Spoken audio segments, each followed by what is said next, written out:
Salve, salve! Olha só, Tribo Teens chegando essa semana. Tudo bem, Cíntia Martins? Tudo bem, e você, Ricardo? Tudo tranquilo. E com os trabalhos técnicos, minha querida Gisele Godoy, está entrando no ar o seu Tribo Teens dessa semana. Exatamente. Ricardo, e hoje nós temos novidades, tem bastante assunto bacana para gente. Hoje eu estou trazendo para você uma temática que eu acho fantástica. Vamos falar sobre paixão? Olha, que bacana! Tem paixão na educação? Oxe, paixão pela educação. E para falar sobre esse tema, eu estou aqui com minha querida Lidiane Ferreira. Tudo bem, Lidiane? Tudo certo, gente. Bom dia para vocês. Bom dia também aos nossos ouvintes. Bom dia, né? Lidiane, paixão pela educação, como é que é isso? É entender que é para isso que a gente está aqui. A gente lida com pessoas, muitas outras profissões lidam com pessoas também, mas não é ser piegas, é dizer que a gente transforma vidas, sempre. Né? Com qualquer idade, o professor faz isso, o formador que trabalha com o professor faz isso, e isso é se apaixonar. Cíntia, eu estou brincando com a questão da paixão, porque realmente eu acho que o professor ele é movido à paixão, né? Eu acho que é uma das profissões assim que hoje, todas as vezes que eu sento nessa mesa, eu insisto em dizer, o professor, a escola pública tem que recuperar o seu espaço na sociedade. Eu também acho. Eu acredito, claro, que, né, para você ensinar, na verdade, reeducar, né, porque também, né, eu acho que dependendo da situação também se acaba reeducando, mas a questão do profissional aí da educação tem que ter mesmo, né? Acho que, na verdade, isso se aplica a qualquer profissão. Qualquer profissão. Se você faz com paixão, com vontade, amor, você consegue, né, transformar, eu acho. Resultados. Eu também acho. Lidiane, então conta pra gente um pouquinho da sua trajetória. Quem é você? O que você faz na diretoria de ensino de Pindamonhangaba? Muito bem. Meu nome é Lidiane dos Santos Ferreira. Eu não sou de Pinda, eu moro em Tremembé, sou mãe da Lulu, esposa do Givanildo. Um abraço para a Lulu e para o Givanildo. E ali na diretoria de ensino, o meu nome é PEC, professor especialista em currículo. Então, eu atuo tanto com a formação de professores quanto a formação de gestores. Mas não é só atuar com a formação, é também acompanhar, por exemplo, esses professores em loco, esses gestores em loco, ver tudo o que está acontecendo ali no nosso dia a dia, né? Hoje, eu tenho alguns focos de trabalho, porque todos nós que somos PECs, nós temos pastas, temos focos específicos. Um dos meus focos, que são vários, e que é a minha grande paixão, é o trabalho que a gente desenvolve nos anos finais com os estudantes que ainda não conseguiram alcançar plenamente a situação de alfabetização. Lidiane, você falou agora da questão da alfabetização de alunos que já não estão mais nos anos iniciais, né? E qual que é o desafio da alfabetização nos anos finais? Vamos lá. Então, primeiro a gente precisa entender o que significa o ensino fundamental, né? A gente tem os anos iniciais, que vai ou o Fundi 1, que vai desde o primeiro aninho, uma criança de 6 anos, até seu 5º ano, mais ou menos ali a faixa de 10 anos de idade. E depois a gente tem o Fundi 2, anos finais, que é do 6º ao 9º. Então, ele vai completar esse ciclo lá pelos seus 14 anos. Mas eu vou até fazer uma observação. Ainda existem esses adolescentes aí dos seus 13, 14 anos que não conseguiram se alfabetizar? Sim, esse é o X da questão. Que como a gente tem um ensino fundamental todo, eles deveriam, pela parte teórica, por tudo que a gente sempre estudou e falou, realmente percorrerem o caminho, sendo alfabetizados nos anos iniciais, tendo o aprofundamento que precisa ter, a gente tem um leque de habilidades para isso, e aí nos anos finais a gente aprofunda pelos componentes curriculares. Só que a gente percebe, às vezes isso não ocorre, né? Não ocorre por N situações. Uma delas, por exemplo, nós não temos uma rede geral, a gente tem 2 redes, uma rede que é municipal, uma rede que é estadual. São redes que conversam, mas em todo o estado de São Paulo a gente tem essas situações, e isso já é um impacto, já é uma diferença dentro do ensino fundamental. Vários teóricos falam sobre isso, que apesar de ser um único ensino fundamental, existe fragmentação. A primeira, por uma questão de próprias redes. Então, a gente tem dentro da Secretaria Estadual hoje uma política muito bacana de aproximar a prefeitura, as secretarias municipais com o Estado. Aqui na nossa diretoria, o nosso dirigente apoia muito isso, então eu faço um trabalho de formação com alguns técnicos dos 5 municípios da nossa DE, mas ainda assim a gente recebe alunos que não concluíram o seu ciclo de alfabetização. Por exemplo, às vezes é porque a família não entendeu que nos anos iniciais esse aluno deveria estar sempre frequentando. Ela acha que esse aluno é pequeno, que tudo bem ele faltar, às vezes não quer que ele acorde, ou ele estava muito cansado. E aí, à medida que vai passando os dias dentro dos anos iniciais, a professora realmente não vai dar conta, não é culpa dela. E é a mais pura verdade. A gente tem feito visitas com as escolas municipais aqui, eu sempre converso com as professoras, e elas falam que em algumas situações, realmente, os pais não acham importante que eles frequentem a escola regularmente, né? Tá frio, ou choveu, ou não tem como ir para a escola. E, na verdade, é uma coisa que lá na frente vai fazer falta, né? Porque o que o pai tem que entender? A gente tem dentro dos anos iniciais do Fundium uma divisão, a grosso modo, para nós que somos pedagógicos. O primeiro e o segundo aninho, a faixa dos 6 aos 7 anos e pouquinho, a gente alfabetiza, a gente fecha o ciclo de alfabetização. Hoje, uma das metas nacionais é essa, que a criança seja plenamente alfabetizada no seu segundo ano. A partir do 3º ao 5º ano, a gente tem uma série de aprofundamentos, porque a alfabetização, ela envolve uma faceta do que eu preciso ser como falante da língua, né? Depois que eu recebo a parte alfabética, eu tenho que aprofundar para a parte ortográfica, porque não é fácil para alguém, é com S, é com C cedilha, é com 2 S. Tem toda a parte de compreensão de texto, que daí é muito pior. A gente tem índices nacionais que nos mostram isso, e isso inicia lá. Quando eles vêm para a gente no 6º ano, entre aspas, o pacote deveria estar pronto.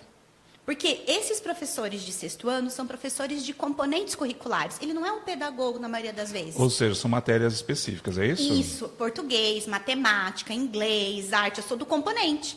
Então, eu não vou alfabetizar você, eu vou trazer para você algo específico do meu componente.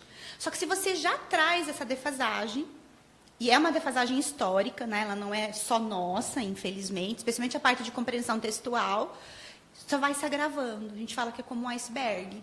Então, à medida que eu transito, eu saio dos anos iniciais, venho para os anos finais. Saio dos finais, vou para o médio, e do médio para a universidade, cada vez mais isso vai ficando... Se alastrando, né? Isso, se alastrando, vai crescendo. Então, o que a gente desenvolve hoje na nossa diretoria é identificar, pelo menos, uma parte desses alunos que, por N razões, não fecharam o ciclo de alfabetização e tentar apoiá-los com o auxílio da pedagoga. Porque o professor do componente curricular, realmente, ele não foi formado para isso. Então, não é até algo que a gente espera dele. Lógico que a gente espera toda uma sensibilidade, porque essa criança, muitas vezes, além de não estar alfabetizada, é uma criança que tem muitos problemas no entorno. A gente também vê isso durante o projeto, né? São situações dentro da família, pessoas que foram presas, situações de abandono, lidar com a fome. Então, isso agrava ainda mais o processo emocional dessa criança. É mais um dos motivos para não ter fechado o ciclo de alfabetização dela também. Falando em alfabetização na diretoria de ensino, o que a diretoria de ensino de Pindamonhangaba tem feito para sanar essa dificuldade que, para mim, é absurda? A gente tem um projeto que é único em termos de diretorias de ensino. Nós somos 91 diretorias de ensino no estado de São Paulo.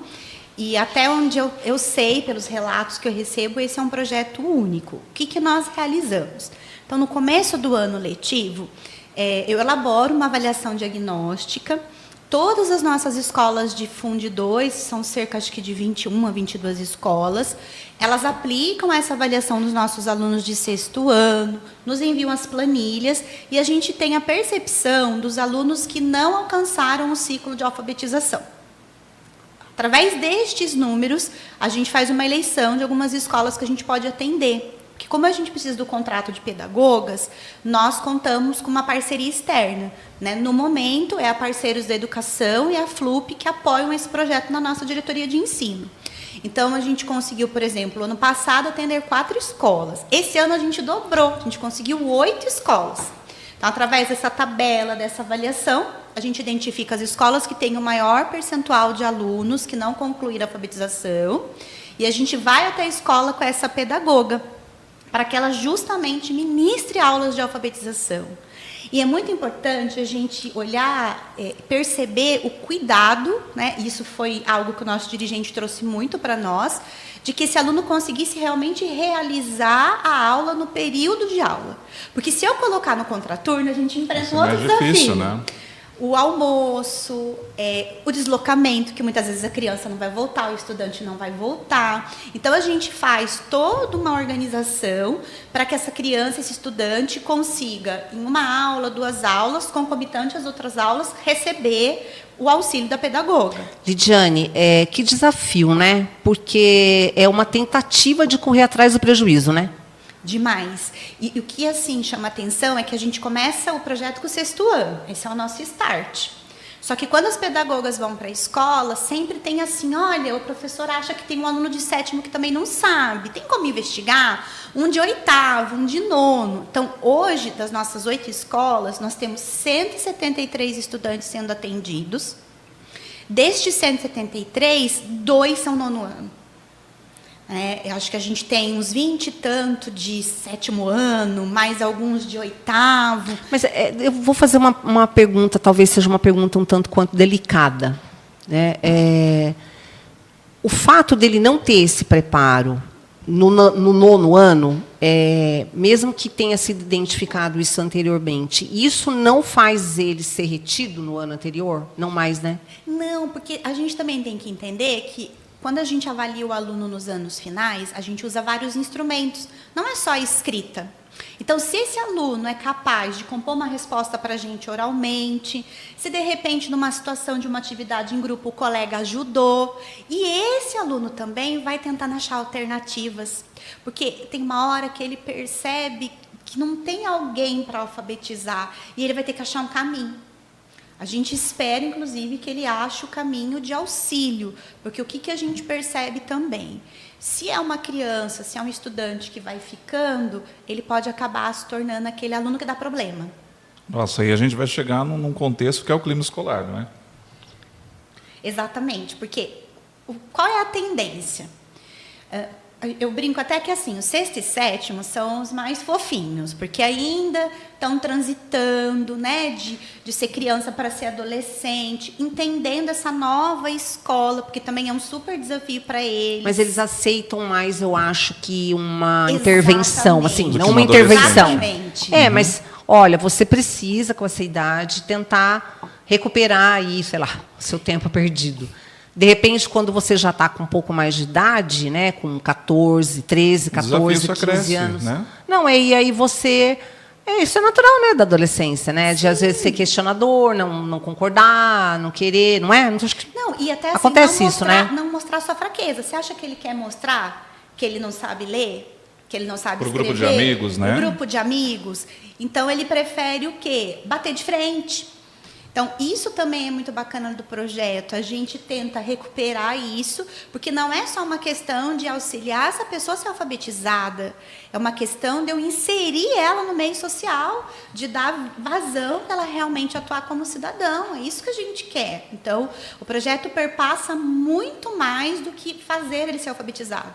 E como a gente está lidando já com o ciclo 2, com os anos finais, além de dar o sistema alfabético, que fecha a parte de alfabetização, a gente também tem um trabalho depois com a compreensão textual. As pedagogas têm feito isso com os estudantes que alcançaram, ranquearam esse sistema alfabético, porque são alunos. Eu acompanhei uma aula. A gente, por exemplo, viu a professora pedagoga dando ditados populares. Para eles era tudo literal. Eles não sabiam o sentido por trás, inferência. Um aluno sabia dos 5 que estavam naquele momento. Os demais, ela dava as alternativas só na parte superficial. Então, isso é muito complexo, porque como que um aluno desse interpreta algo depois, né? Não só na escola, não só na vida acadêmica, mas no nosso dia a dia. O problema é muito maior, né? Do que você falou, né? Do que só ler. Automaticamente isso vai refletir na identidade dessa pessoa. Com né? certeza. Porque a nossa língua materna é algo que faz parte do nosso ser, do nosso existir, não é isso? Sim. É engraçado porque eu também sou professora de língua portuguesa, né? Então, o que me move na paixão desse projeto foi justamente porque quando eu comecei a dar aula, eu pegava os meus alunos lá na 5ª série, né? Desde 2005 que eu atuo, então, era a 5ª série. E eles chegavam com todas essas dificuldades já lá em 2005. E eu falava assim, não é possível. Eu usava a frase clássica, você que está em casa talvez já tenha escutado isso. Ele é analfabeto. Ele não sabe nada, Sim. porque entregava um texto cheio de erros. E à medida que eu fui para o trabalho de alfabetização, a gente vai entender que não é que ele é analfabeto. Ele está num processo e a gente tem que ajudar a intervir. E aí você imagina essa questão da identidade. Porque se eu, como professora, já enxergo ele como analfabeto, que identidade eu estou dando para ele? Rotulando, né? Rotulando.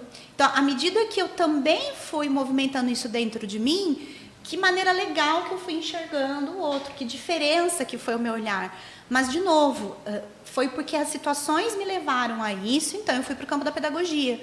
Mas eu era uma professora especialista, sou especialista em língua portuguesa. Isso não perpassa a minha vida, não precisa perpassar. E o que eu acho mais importante assim, nessa conversa é que a escola é, sim, muito responsável, mas a família é muito responsável, né? Se não tiver estímulo em casa dos pais, né? Se for uma família desestruturada. É mesmo a questão da frequência que exatamente, ele já trouxe para a gente. A importância da gente incentivar os nossos filhos a irem à escola, né? Além desse trabalho com a pedagogia, ainda tem algum outro trabalho que é bacana a gente estar salientando? A gente também pensando nessa questão, né, do anos iniciais, ciclo 1, para anos finais, ciclo 2, a gente tem dialogado com os nossos municípios e com os nossos gestores de anos finais sobre o processo de transição. Porque um aluno que sai do 5º e vai para o 6º, ele sofre vários baques. Então, ele sofre o baque de mudanças de rede, o baque de mudanças de prédio escolar, o baque de que eu era o mais velho, agora eu sou o mais novo. Novo da escola. Um baque estrutural, porque dentro dele, realmente, a parte hormonal está se modificando. Também está em processo. Então, isso está acontecendo. Outro baque é a questão do professor. Eu tinha uma referência, eu tinha uma prof, que eu chamava às vezes até de tia. E, de repente, eu tinha mais 2, 3 professores, um de educação física, de repente um de inglês. Agora eu vou ter 10 professores. Nossa, uma mudança drástica na vida dessa criança. E tem professor que eu vou ver ali uma aula na semana. Se for feriado, eu vou ver daqui 2 semanas. Então, a gente tem conversado com os 2 lados da rede o que poderíamos fazer de transição. Uma das coisas que a gente sugeriu, inclusive, foi a conversa com os pais, como você falou. Porque o pai é um ponto de apoio, de entender. Às vezes, eles amedrontam, eles falam assim para a criança que vai para o 6º ano, você vai ver, lá é diferente, os professores vão ser assim, assim. Você vai ver, não tem esse negócio de ficar escrevendo, senão vai ser um caderno grandão, um monte de coisa. Então, você imagina para um estudante que já está com N dificuldades ainda ouvir isso. Então, todo mundo tem que ajudar no processo de transição. A gente, como gestora, às vezes apresentando o novo prédio, explicando o que pode, o que não pode ir lá, né? Por exemplo, correr, eles amam correr nos anos iniciais, anos finais é um pouquinho diferente, esse movimento no pátio. E, ao mesmo tempo, lá nos anos finais, a gente, na medida do possível, a gente também dialoga com os nossos professores, em ATPCs, nos planejamentos, a gente conversa com os coordenadores de o que a gente pode fazer para auxiliar nesse impacto, porque eles estão de mudança. Isso é fato. Você tem que fazer, acho que até que de repente deve ser, isso já deve acontecer, uma reunião com os pais, né? Bate-papo, talvez um programa aí pro. Mas é um processo de conscientização constante. Para a família, sempre. Eu também acho. Bem difícil, né? Constante. Gente, o papo tá bom, mas a gente está chegando no final da nossa programação de hoje. Olha como é rápido. Passa muito rápido mesmo. Mas muito bacana o trabalho, né? É bom falar sobre isso, né? Com certeza. Então, hoje nós falamos sobre paixão pela educação e conversou com a gente aqui a Lidiane Ferreira, que é especialista em educação. É isso, Lidia? Isso. Agradeço a todo mundo e vamos que vamos, porque, como eu falei, a educação transforma. Apaixonante, e a gente precisa de todo mundo para isso, porque a gente modifica muita coisa na sociedade por meio da nossa rede de educação. Obrigado mais uma vez pela sua disposição de estar aqui com a gente. E, Cíntia, vamos chegando ao final. Vamos, bem interessante, né? Mais um pontinho aí no quebra-cabeça da educação estadual, né? E é o Jornal Tribuna do Norte contribuindo para que a gente possa refletir sobre tudo isso, refletir sobre a nossa identidade, a nossa função social em tudo isso daí. Verdade, tá certo? joia. Um abraço, gente, Ricardo. Vamos ficando por aqui. Essa é uma programação que tem parceria com a Diretoria de Ensino da Regional de Pindamonhangaba. Tributins fica por aqui com trabalhos técnicos de Gisele Godoy. Até semana que vem. Um abraço para quem também está nos vendo e conferindo.